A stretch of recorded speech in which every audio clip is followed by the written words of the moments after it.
त्यावेळेला मुंडन करून लाल शेंद्री नेसायची पद्धत, की तिघही करते घरातले गेल्यानंतर काय परिस्थिती ओढवली असेल याचा विचार टिळकांनी त्याच्यावर अग्रलेख लिहिला आणि तो अग्रलेख प्रकाशित झाला. जसा प्रकाशित झाला तर सगळीकडे फिरायला लागला, खेड्यापाड्यात जायला लागला आणि एका दिवशी बगूरला तो अग्रलेख एका मुलाच्या हातात पडला. त्या मुलाला तो अग्रलेख तर वाचला आणि रात्रभर परेशान झाला. असं का व्हावं? 3 जण भाषावर गेले आणि मी काही करू शकत नाही. रात्रभर तो मुलगा रडत होता, काय करावं समजत नव्हता. समोर अष्टभुजा देवीची मूर्ती होती. रात्रभर मूर्ती समोर रडत होता आणि रडून रडून त्यानं केसरीचा अंक भिजवून टाकला.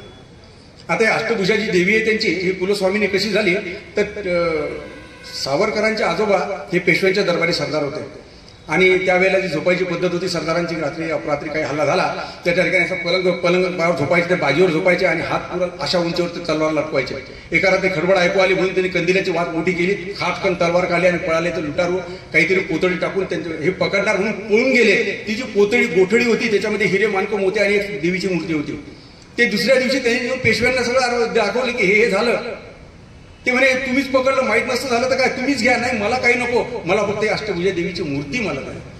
आणि ती मूर्ती त्यांनी घेतली, ती सावरकरांची कुलस्वामिनी पेशव्यांच्या याच्यातून दरबारातून मिळालेली.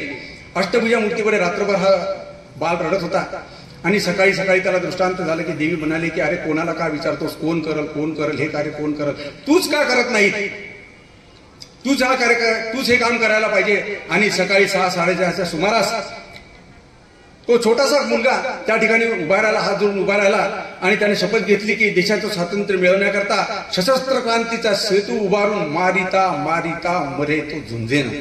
त्याचं नाव विनायक दामोदर सावरकर.